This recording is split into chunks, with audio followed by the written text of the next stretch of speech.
छात्रों, आप सबको मेरा नमस्कार। मैं सोफिया डायस मंगलूरु विश्वविद्यालय के CBCS पाठ्यक्रम के अंतर्गत प्रथम सेमेस्टर BA छात्रों के लिए निर्धारित पाठ्यक्रम में एक कहानी रखी गई है। इसका नाम है न्याय और दंड और इसके कहानीकार हैं यशपाल। मैं आज यह कहानी पढ़ाना चाहती हूँ। कहानी का नाम है न्याय और दंड और लेखक का नाम है यशपाल। कहानी सीखने के उद्देश्य। पहला उद्देश्य है कहानीकार का परिचय जान लेना। अगला, कहानी में निहित नैतिक मूल्यों को जान लेना। कहानीकार के उच्च विचारों को समझ लेना। अगला उद्देश्य है 60-70 साल पहले के भारत देश में साधन संपन्न वर्ग की साधनहीनों के प्रति उपेक्षा, दमन, अत्याचार एवं उत्पीड़न को समझ लेना। यानी स्वतंत्रता से पहले और स्वतंत्र के तुरंत बाद भारत में ऐसी ही दशा थी। साधन संपन्न वर्ग के लोग साधनहीनों को सताते थे, उनका शोषण करते थे। यह समझ लेना इस कहानी को पढ़ने का उद्देश्य है। और अंतिम उद्देश्य है सामाजिक न्याय पर बल देना। कहानी सीखने के परिणाम। पहला परिणाम, हम यह कहानी पढ़ने से कहानीकार का परिचय जान सकेंगे, कहानीकार के उच्च विचारों को समझ सकेंगे। जैसे कि मैंने उद्देश्य में बताया था, यहाँ पर हम 60-70 साल पहले के भारत देश में साधन संपन्न वर्ग की साधनहीनों के प्रति उपेक्षा, दमन, अत्याचार एवं पीड़न का दर्शन कर सकेंगे इस कहानी में। अगला परिणाम है समाज में सबको न्याय दिला देने की प्रवृत्ति जाग उठेगी। कहानीकार यशपाल का परिचय। यशपाल जी का जन्म 3 दिसंबर 1903 ईस्वी में हुआ। जन्म स्थान पंजाब की फिरोजपुर छावनी है। उनके 17 कहानी संकलन हैं और 11 उपन्यास उन्होंने लिखे हैं। पहला कहानी संग्रह पिंजरे की उड़ान है, 1939 ईस्वी में यह प्रकाशित हुई। मुख्य उपन्यास दादा कामरेड, देशद्रोही, पार्टी कामरेड, अमिता, दिव्या, मनुष्य के रूप, झूठा सच और मेरी तेरी उसकी बात। मेरी तेरी उसकी बात साहित्य अकादमी द्वारा पुरस्कृत उपन्यास है। आपकी उल्लेखनीय कहानियां फूलों का कुर्ता, धर्मयुद्ध, समय, उत्तराधिकारी, चित्र का शीर्षक, प्रतिष्ठा का बोझ, खच्चर और आदमी, आदमी का बच्चा आदि। और थोड़ा सा परिचय मैं बताना चाहती हूँ। यशपाल प्रसिद्ध कथाकारों में एक हैं। वे विद्यार्थी जीवन से ही भारतीय क्रांतिकारी दल से जुड़े रहे। भगत सिंह, राजगुरु, सुखदेव जैसे क्रांतिकारियों के निकट संपर्क में रहे। जेल भी उन्हें जाना पड़ा था। क्रांतिकारी दल से संबंध रखने के कारण उन्हें जेल भी जाना पड़ा। जेल से निकलने के बाद पिस्तौल छोड़कर उसके स्थान पर कलम पकड़ ली। तो जेल से बाहर आने के बाद उन्होंने पिस्तौल छोड़कर कलम अपने हाथ में ली। वही काम जो पिस्तौल से करते थे उसे उन्होंने कलम से करना शुरू किया। इनके मेरी तेरी उसकी बात उपन्यास को साहित्य अकादमी पुरस्कार भी मिला है। यशपाल की अधिकांश कहानियां सामाजिक, धार्मिक, राजनीतिक स्तर पर गहरी चोट करती हुई मनुष्य की गौरव स्थापना का महत्वपूर्ण कार्य करती हैं। सामाजिक विसंगतियों पर प्रहार करना ही इनकी कहानियों का प्रमुख लक्ष्य है। इनका न्याय और दंड कहानी ओ भैरवी नामक संकलन में संकलित है। ये कहानीकार यशपाल जी का भाव चित्र है। यहाँ इस कहानी में आए हुए नए शब्द, उनका अर्थ मैंने यहाँ पर नीचे दिया है। पहला शब्द है गुलेल, बच्चों के खेलने का एक साधन है। गुलेल का अर्थ है बच्चों के खेलने का साधन। औजार, औजार यानी यंत्र। नगाड़ा एक तरह का वाद्य यंत्र है। अखाड़े, पहलवानी करने का स्थान। मुलम्मा का अर्थ है किसी धातु का लेप। सौदा इस शब्द का अर्थ है सामान। चमाचम का अर्थ है चमकती हुई। कांगड़े की झिंझोटी यानी एक स्थानीय लोकगीत। कांगड़े का एक लोकगीत। सौगात का अर्थ है इनाम। विस्मय यानी आश्चर्य। अबेर, अबेर का अर्थ है देर। अगला अंतिम शब्द है मुश्किल शब्द, परामर्श। इसका अर्थ है सलाह। अब मैं कहानी का सार बताना चाहती हूँ। यहाँ कई बिंदुओं में मैंने इसका सार लिखा है। इन बिंदुओं को मैं पढ़ूंगी। डूमनों की बकरी में हरिजन बालक धक्कू के पिता बांस की टोकरियां बनाकर जीवन यापन करते थे। धक्कू के पिता बांस की टोकरियां बनाकर अपना जीवन यापन करते थे। धक्कू की थाली में खाना खाने की इच्छा। धक्कू निम्न जाति का हरिजन बालक, उसे थाली में खाना खाने की इच्छा होती है। 2 महीने परिश्रम करके बांस की टोकरियां, चंगेर आदि बनाता है और उसे बेचने के लिए वह मेले में जाता है।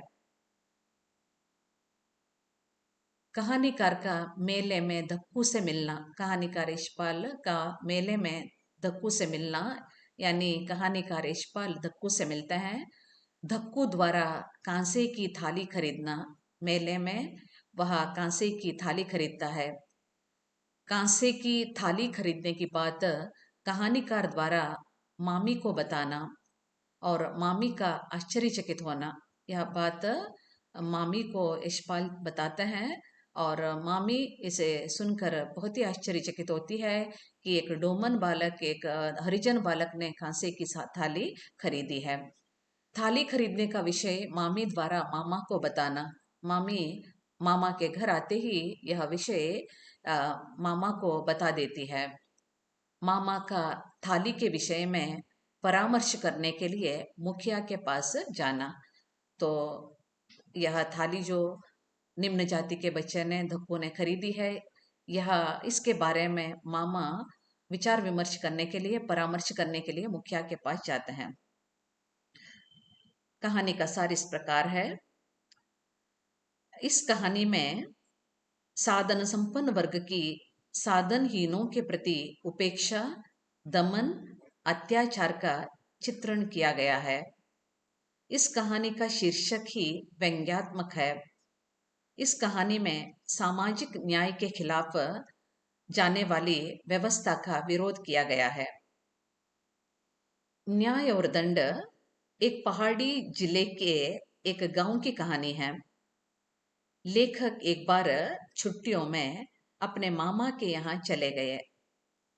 पहले ऐसा ही होता था, बच्चे छुट्टी मिलते ही मामा के घर, अपने दादा दादी के घर जाते थे। ऐसा ही लेखक छुट्टियों में अपने मामा के घर चले गए।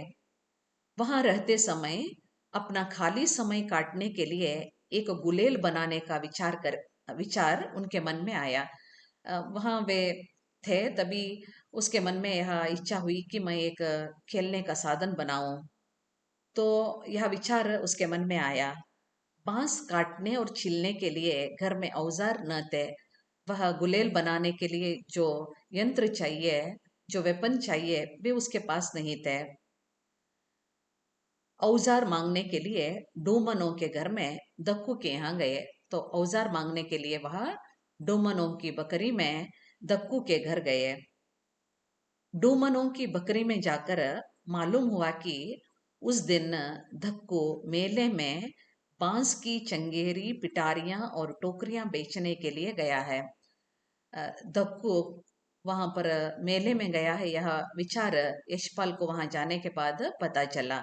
वह मेले में ये सभी चीजों को बेचने के लिए गया है, टोकरियां, चंगेर आदि। धक्कू के बाप को पिछले दिन बुखार आ गया था, इसलिए मेले में वह अकेले ही गया है। तो पिता नहीं गए हैं धक्कू के उस दिन मेले में, सिर्फ धक्कू ही अकेले ये सभी चीजों को बेचने के लिए गए हैं।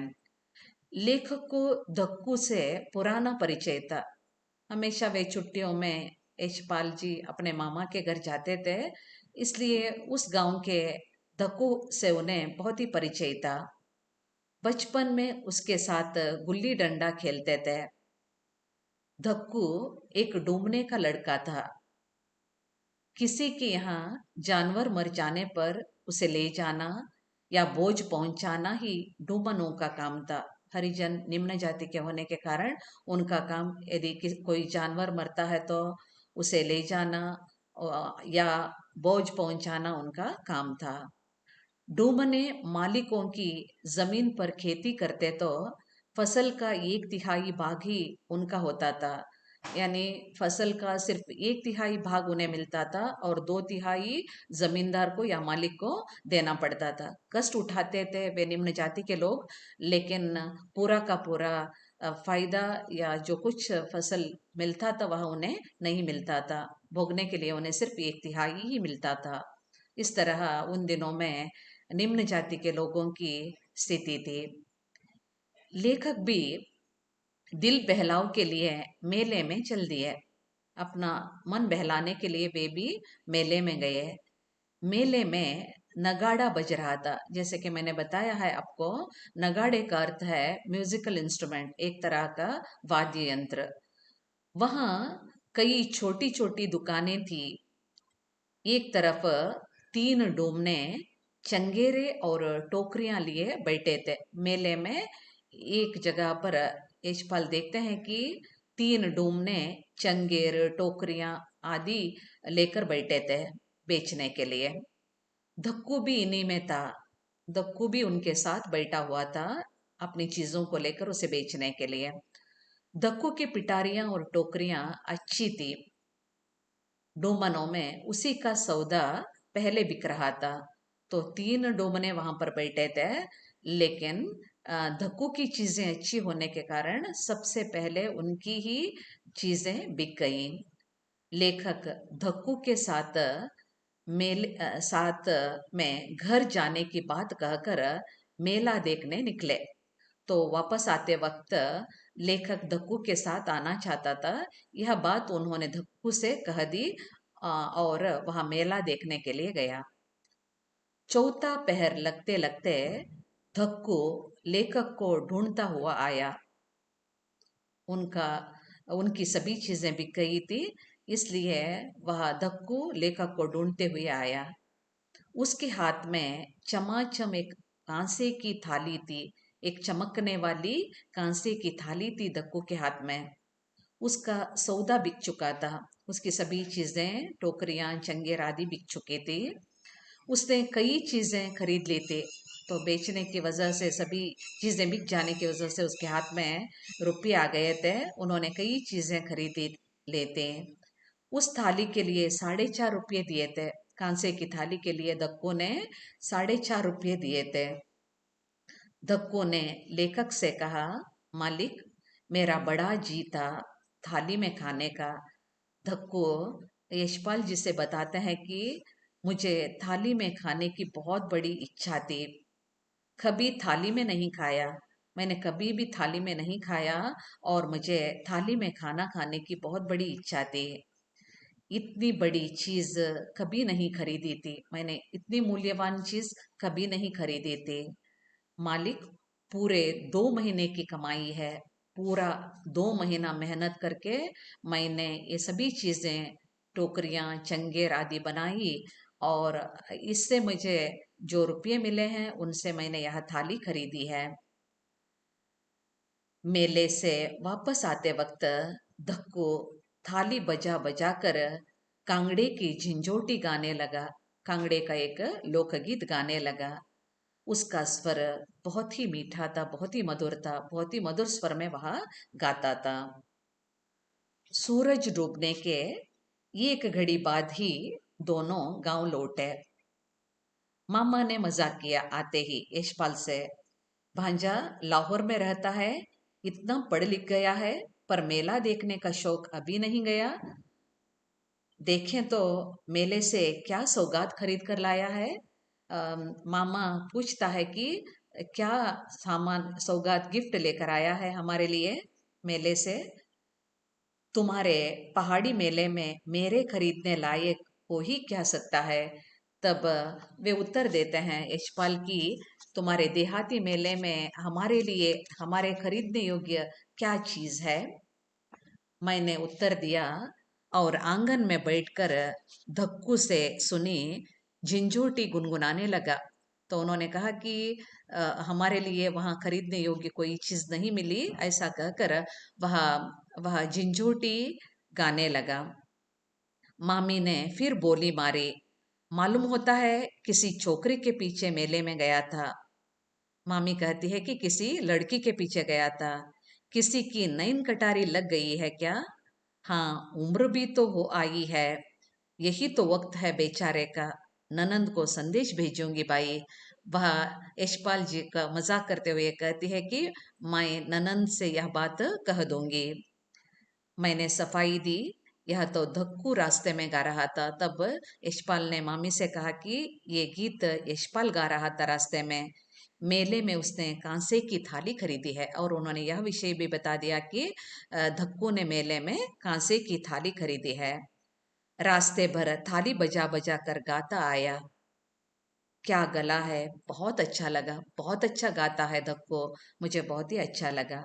मामी ने विस्मय से होंठों पर हाथ रखते मुझसे पूछा, धक्कू ने कांसे की थाली खरीदी।